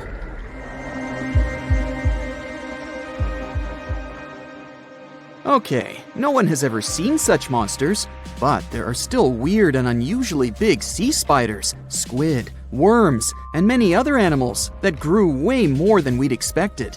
Take a look at the colossal squid from sub-Antarctic waters. It's around 14 times longer than the arrow squid that lives near New Zealand. And deep down in the Pacific Ocean, there's a sea sponge as big as a minivan. Oceans contain about 96.5% of all water on our planet. Up to 80% of all life on Earth we've discovered is under the oceanic waves. We haven't explored, mapped, or even seen more than 80% of the ocean. In fact, we've mapped Mars better than we have the ocean bottom. The pressure down there is insane, and it would make you feel like you're holding up almost 50 jumbo jets. And temperatures at such depths are extremely low. Conditions deep below the oceanic surface are harsh, so creatures that live there need to adjust. That's why many of them grew very, very big to survive. Creatures that live in cold, dark depths are so big because of a phenomenon called deep sea gigantism. The deeper you go below the oceanic surface, the less sunlight there is. That's why the temperatures drastically fall.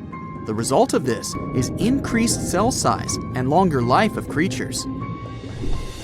Also, these creatures don't have as much oxygen as the marine animals that live in shallower parts, and their food sources are minimal. Much of the food they get comes from shallower waters, and only a little bit trickles down to the deeper parts. And when there's not enough food, being large is an advantage.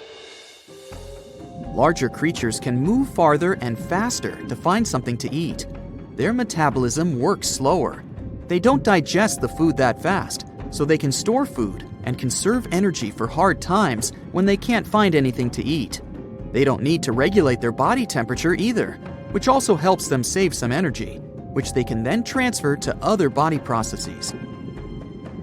They mature more slowly and later than those living in shallow waters. The majority of fish species that dwell in deep waters live 30 years or even more. Orange ruffy fish, on the other hand, live up to 150 years. This fella grows 24 feet in length and weighs up to 1.5 tons. But it grows to be so big for centuries. They start looking for partners when they're 150 years old, and they can also live this long because there are not so many predators at such depths. Also, there are no humans or other things that can disturb them or endanger their existence. At such depths, the environment is pretty stable, so many animals there are like living fossils because they probably haven't changed in millions of years. The first 650 feet of the ocean's depth are considered to be the open ocean. The majority of the marine life we've discovered lives there, since that's the area the sun can still reach. And then, as you continue going deeper, you reach the twilight zone. It seems like nothing lives there. But at about 820 feet, you see a small oasis of ancient life blooming. For example, there are sea lilies, animals that have been living at such depths unchanged for millions of years. Coelacanths, another living fossil, have been living in the ocean for more than 360 million years. Hagfish haven't changed in a very long time either, for over 300 million years. This creature lives at depths of 5,500 feet. They evolved before the rest of the vertebrates, which is why this is the only living animal without jaws or a spine, even though it still has a skull. Deep-sea creatures can't survive in shallow waters. They've evolved to live in depths under bigger hydrostatic pressure. Humans and other organisms that have internal spaces filled with gas would end up crushed if we could go to such depths. That's why deep-sea divers always need to wear special dive suits designed for surroundings with higher pressure, even though they're not going that deep to the areas where these giants live.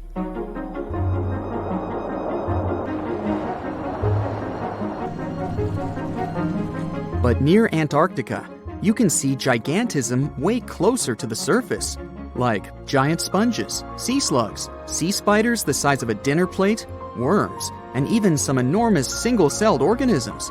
They all tend to chill in shallower waters. Scientists are not sure why exactly, but they think it could have something to do with oxygen. Giant species use just a little oxygen, and the waters around Antarctica are pretty rich in it, which means there's hardly any limit to these animals growing bigger and bigger. Back to deep-sea creatures. As mentioned, they had to adjust to strong pressure, so they almost don't have any air gaps in their body at all. They're mostly water-based, and since water is incompressible, which means it's not something you can compress, it helps them stay unaffected at such high pressure. But because of all that, if they were to go up towards the surface, they'd probably swell up, maybe even explode. Just look at the blobfish, the one that takes the title of the ugliest animal in the world. It looks normal deep down below the surface, where its natural habitat is. But when it gets up to the surface, where the pressure is 120 times lower, it changes its shape. The blobfish doesn't have a skeleton or muscles, so without high deep-sea pressure, it ends up being all floppy and saggy. The dark oceanic depths are not just scary to watch, but to listen to as well. In 1997, scientists were trying to find underwater volcanoes located off the South American coast. During their travels, they recorded one of the loudest noises ever registered. It was pretty weird, too. It was so loud, even sensors from more than 3,000 miles away managed to pick it up. They later called it the bloop. It took them 15 years to conclude the sound came from an ice quake. That's when seismic activity breaks frozen ground. Water at the bottom of the ocean is not always extremely cold. There are hydrothermal vents on the seafloor, and the water that comes out of them can be up to 750 degrees Fahrenheit. Powerful pressure, yep, the same one that would crush you, is something that doesn't allow the water to boil. There are hundreds of animal species that live near deep-sea hydrothermal vents. Some of them, such as tube worms, are not like anything we have seen before. These worms absorb chemicals from vent fluids. That's how they feed bacteria that live in them. And in return, those bacteria give them the carbon the tube worms need to survive. 2/3 of all of the coral species scientists discovered live in dark, deep, and extremely cold parts of the ocean. Some even live in parts that are 3 miles deep. They can survive at low temperatures, such as 28 degrees Fahrenheit. Some of these cold water corals are more than 8,000 years old. They form amazing structures that can rise up to 115 feet tall. The deep is not just a mysterious world of unusual creatures. The landscape under the oceanic surface is magnificent too. The canyons hiding there make even the Grand Canyon seem small. For instance, check out the one located in the Bering Sea, the Jemchug Canyon.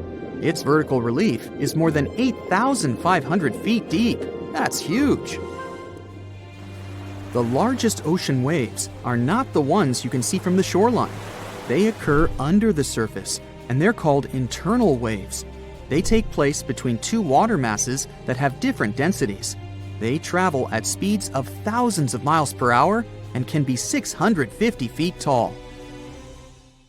Now, the Mariana Trench is the deepest and probably the most enigmatic place on Earth, whatever that means. Bizarre creatures such as deep-sea anglerfish, frilled and goblin sharks, barrel-eyed fish, hatchetfish, live in a crescent-shaped trench in the western Pacific. Just 3 people have ever descended down the Challenger Deep in the southern end of the Mariana Trench. There, at a depth of almost 11,000 feet, vents are bubbling up carbon dioxide and liquid sulfur. Mud volcanoes erupt under the pressure 1,000 times greater than at the surface. And so, it's no place I want to go. So bye! Get back in there.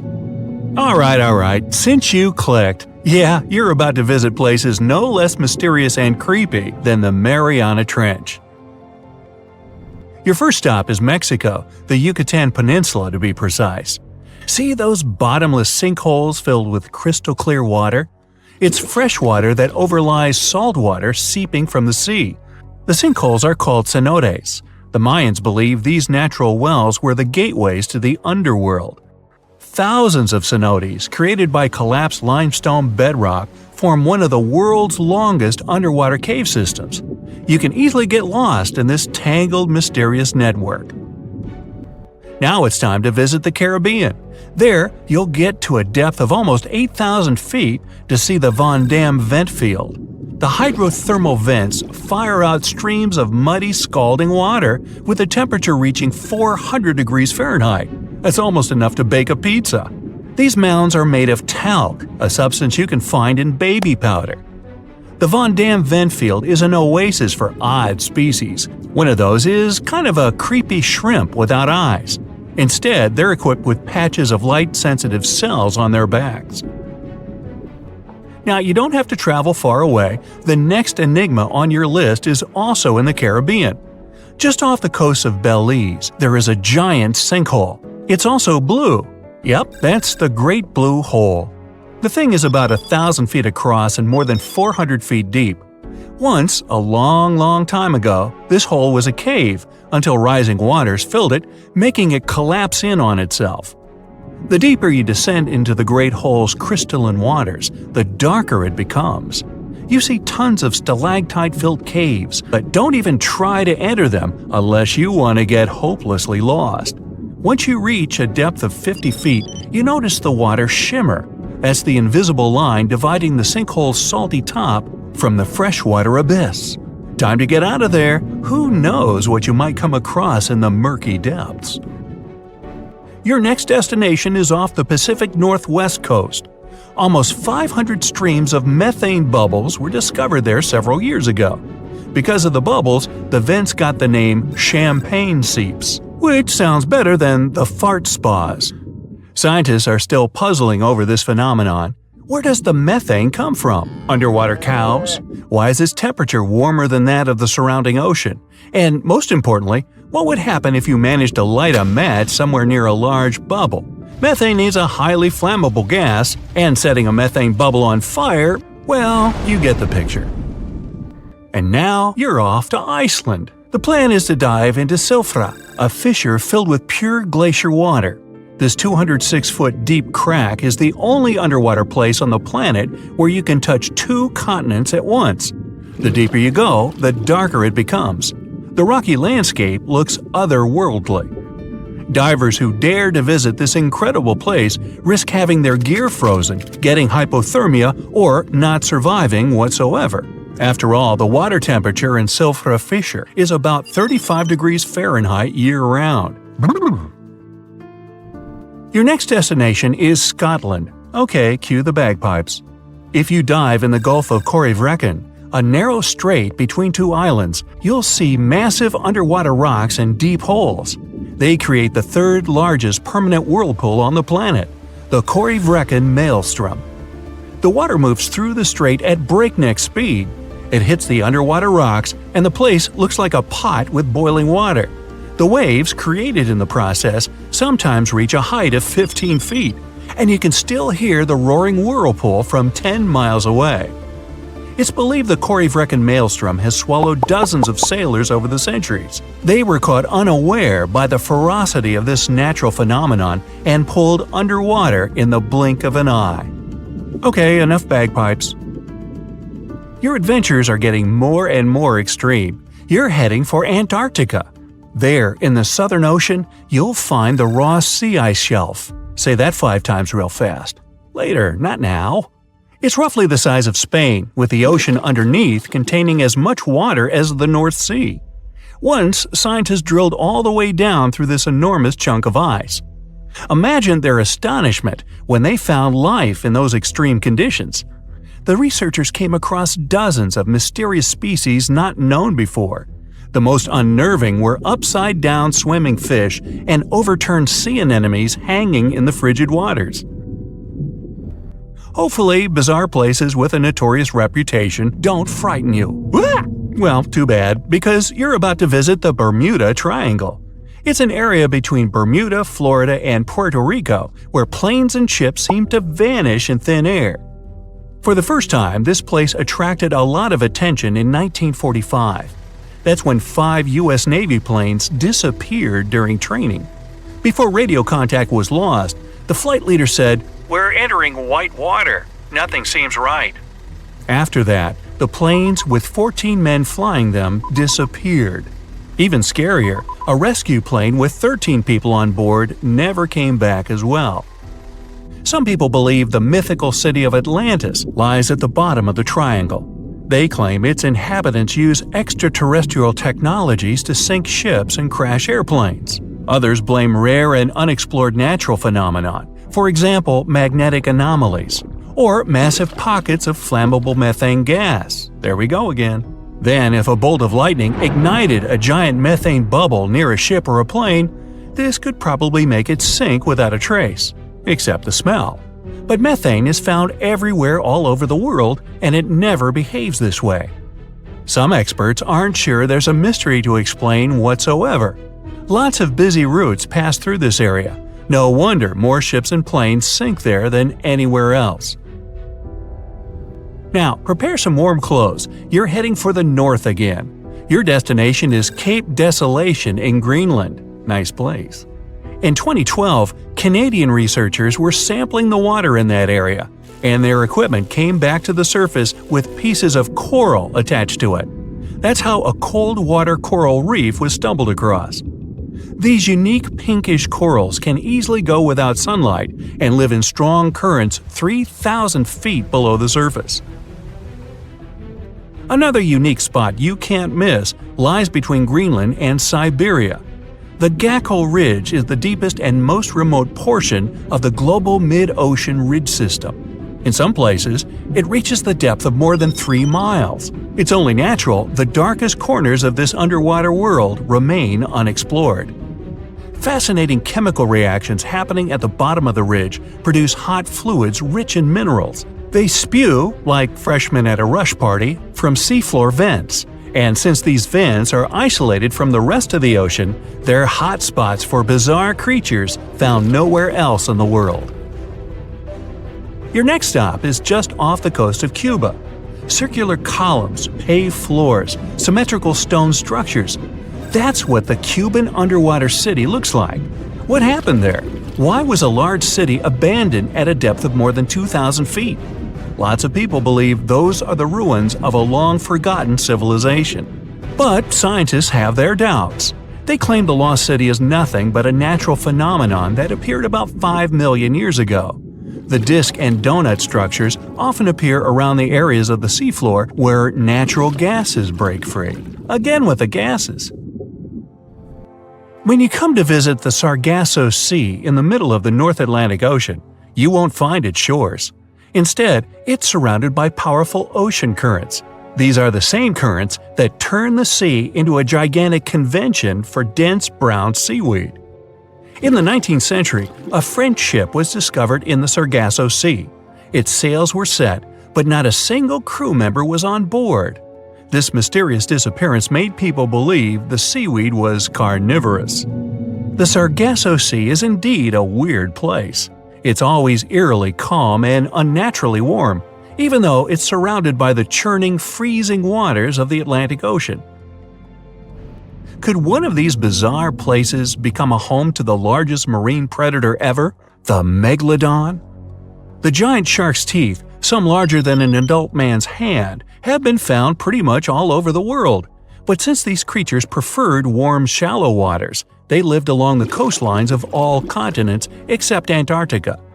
In other words, it'd be a waste of time to search for the giant predator in the depths of the Mariana Trench, in Greenland, or in Mexican cenotes. But then, could it choose the waters of the Caribbean to hide from the hustle and bustle of the modern world?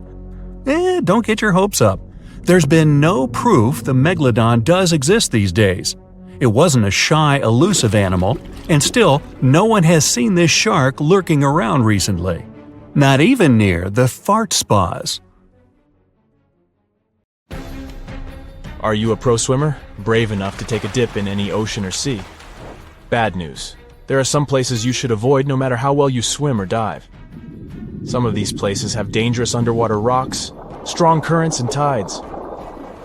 Others are famous for legends about monsters and mysterious creatures. So let's dive into this aquatic horror show. Have you ever heard the word the strid? It's a variation of the word the stride that is used in Yorkshire. And it refers to a narrow section of the river wharf that's so small you could jump over it. But don't be fooled by its size, it's one of the most dangerous spots around. Even taking a step into the water can have dire consequences. The river wharf has a forceful current, and since the strid is so narrow, it's even stronger in that area. The intense water flow has eroded the limestone around the strid, which created hollow spaces much deeper than the rest of the riverbed. Here's the secret. The current has also weakened the banks of the strid from below. So, the ground you're standing on, admiring the rapid flow, is probably just a fragile ledge hanging over treacherous waters. There's no record of anyone who found themselves in the water of the strid and found their way out of it. And the worst part? You wouldn't even guess that this innocent-looking stream could be such a danger. So, my advice to you, my friend, is to stick to a safer body of water for your aquatic adventures. If you're looking for a weekend getaway in California, Horseshoe Lake is the spot for you. It's got everything. Sandy beaches, hiking trails, and picnic areas, but wait, there's more to it than meets the eye. This lake has a dark side, namely around 100 acres of dead trees that surround it. And it's not just the trees that have been claimed by this lake. The earthquakes that hit in 1989 and 1990 unleashed carbon dioxide from under the hot magma. The gas seeped out into the air, damaging all the life around the lake. Even now, Horseshoe Lake is just as dangerous as it was 30 years ago. What makes it so scary is that the levels of this toxic gas change randomly. Warning signs that are posted everywhere certainly could give a horror film touch to a fun hike in the woods. In Kauai, Hawaii, there's a group of stunning waterfalls that used to be a popular destination for tourists. Kipu Falls, as they're called, were once the go-to spot for swimming and diving. To get to them, you had to take a long walk along a dirt path until you finally arrived at a breathtaking view of a 20-foot waterfall pouring into a crystal-clear pool below. But since 2011, this area has been off-limits to the public. Why, you ask? Well, there have been a lot of accidents at Kipu Falls. Obviously, jumping off the top of the waterfall would be an obvious reason for that, but in addition, there were much more mysterious cases. Witnesses tell tales of swimmers peacefully enjoying the pool at the bottom of the falls, only to be suddenly dragged under the surface. No definite explanation was found to these accidents. The locals believe that the water spirit Mo'o is to blame because it doesn't appreciate being disturbed by loud tourists. There's also a theory of a powerful whirlpool at the bottom of the pool. In any case, guide publishers do not mention Kipu Falls anymore, and trespassing is severely punished. The Samisen Hole, located in the Gulf of Thailand, is the ultimate spot for thrill-seeking divers, but it's also the most dangerous one. With a drop of 280 feet, it's the deepest diving site in the region. But its depth is not the only reason it is considered a place to avoid. The area is a major shipping zone for giant oil tankers. The strong currents around the hole make diving even more treacherous. And if that's not enough, the Samisen Hole is also home to deadly barracudas that could easily attack unsuspecting divers. The water is so murky that visibility is nearly zero, making it challenging to spot these aggressive sea creatures. All in all, the Samisen Hole is a breathtaking but extremely hazardous spot that should only be explored by experienced divers with nerves of steel. Let me tell you about New Smyrna Beach, the shark attack capital of the world. If you're looking for a relaxing vacation spot in Volusia County, Florida, you may want to reconsider this beach.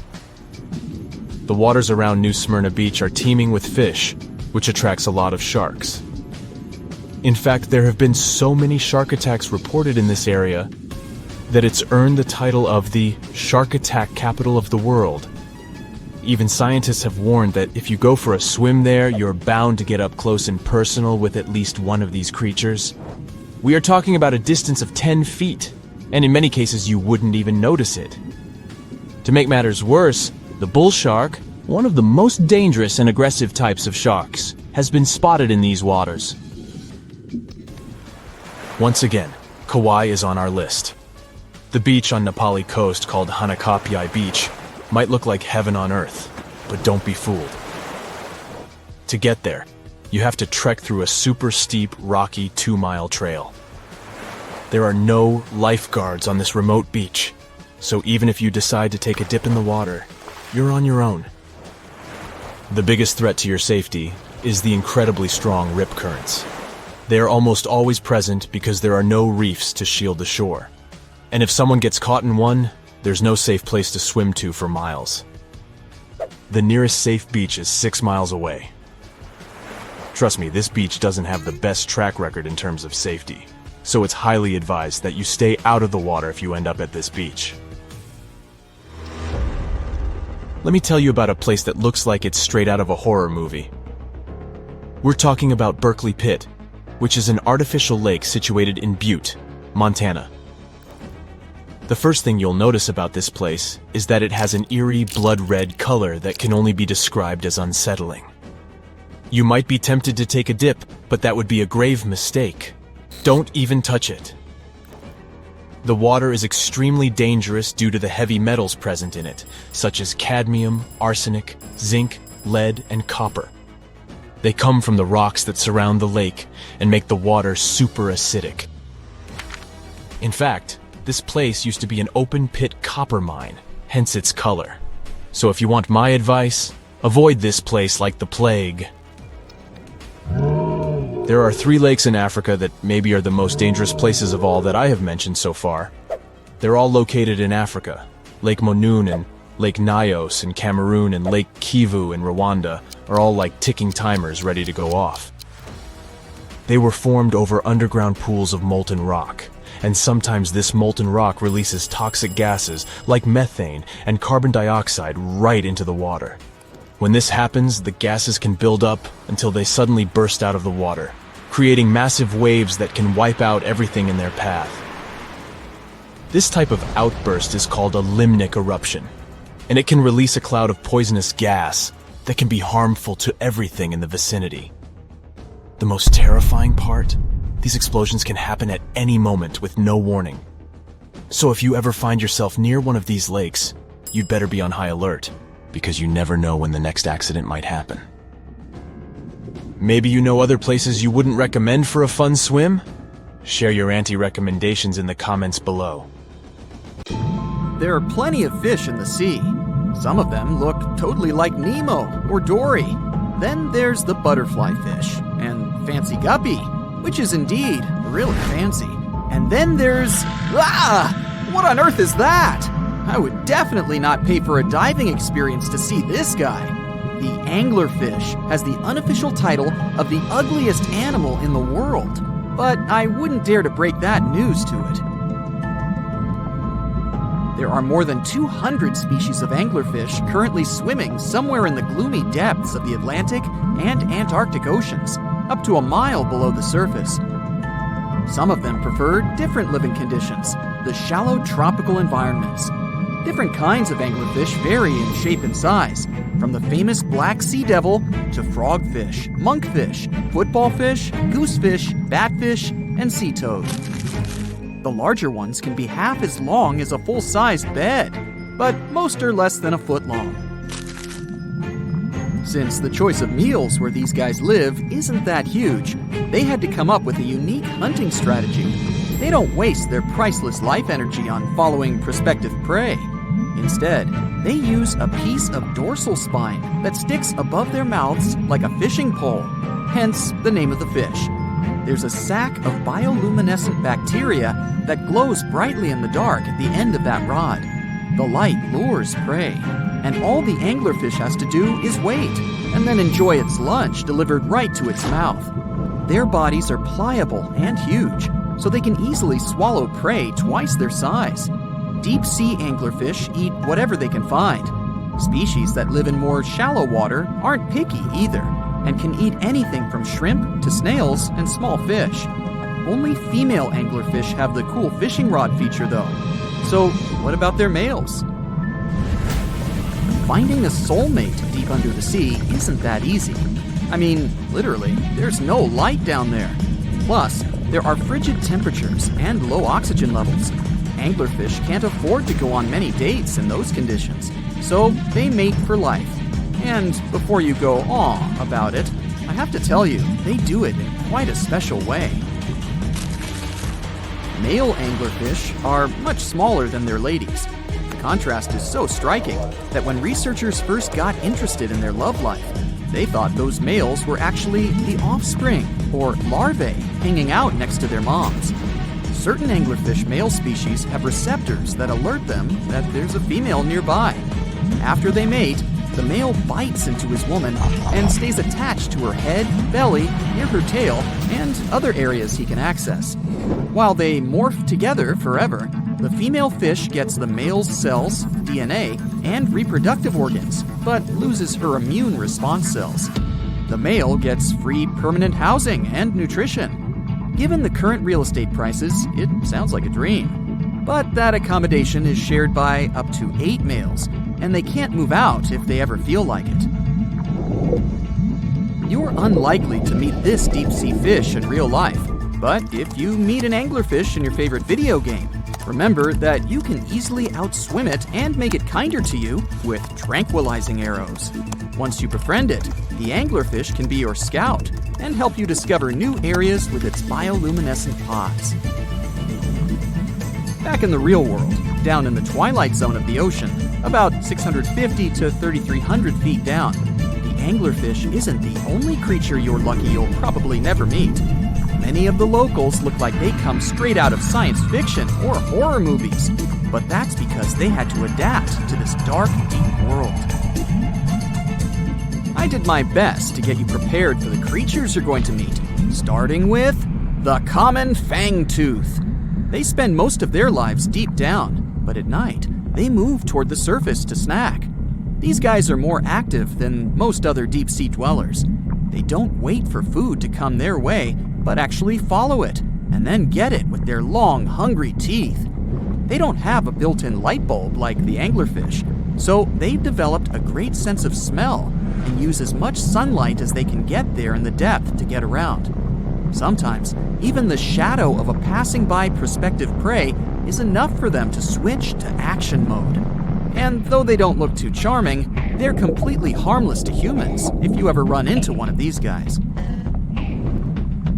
Stoplight Loosejaw sounds like a great name for an alternative band, but it's actually another deep-sea resident with sneaky hunting habits. It has special light-producing photophores under each eye. They emit green and red light like a stoplight, hence the name of the fish. Unlike other fish, these guys hardly ever leave the twilight and midnight zones. Their lower jaw is a quarter of the total body length, and the stoplight keeps it open all the time, hoping to get some lunch. It looks like a ferocious predator, but mostly prefers zooplankton, with an occasional dessert of shrimp, krill, and fish. I'm sure you didn't expect to meet a hybrid of an eel and a bird, but here it is! The slender snipe eel has a beak, much like that of a bird, with curving tips. The beak is equipped with tiny hooked teeth that the eels use to catch the antennae of delicious shrimp. And it sure is slender, stretching up to 5 feet and weighing only a few ounces. Scientists don't know all of this guy's secrets, since it's pretty tricky to study in their natural habitat. But it looks like they only produce offspring once in a lifetime, and then pass away. Glass squids like to take it easy in life and literally go with the flow. They're filled with a solution which is lighter than water, so they don't have to make any effort to move around the deep sea looking for food and partners. These creatures are transparent, so they blend into any landscape and don't even cast a shadow while moving. Talk about a great survival tactic. If danger finds it anyway, it can transform into a lumpy ball, pushing its head and tentacles into its mantle cavity. It can also release ink into the mantle and go from transparent to black.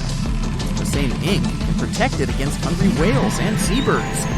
Another tactic they use to scare off predators is to activate their light-emitting organs around their eyes. I'm getting hungry. Maybe I can snack on this sea cucumber. Ouch, it's moving! So I guess it doesn't belong in a salad after all. These soft-bodied fellows live in all parts of the ocean, from shallow waters to the deep underwater world. Most of them slowly move around with their tiny feet, but some crawl around by flexing their bodies. Sea cucumbers can shed their internal organs when there's a predator approaching. Those sticky organs distract the intruder, and the happy cucumber moves on and just grows the organs back. What's that glistening in the distance? Looks like someone dropped gems in the water. That's a sea sapphire, also known as the most beautiful animal you've never seen. Some males of this type of copepod can change color from deep blue to purple, red, or gold. 1 second later, it's gone. And it's back, shimmering bright. The secret to this magic is that their bodies are transparent and reflect light differently at certain angles. It looks like it's their way of communicating between each other and attracting mates. Female sea sapphires don't have the same superpower, but their eyes are bigger compared to males, probably to spot them from a distance. Males roam wild and free, and their ladies stay in the crystal palaces of strange barrel-shaped jellies called salps.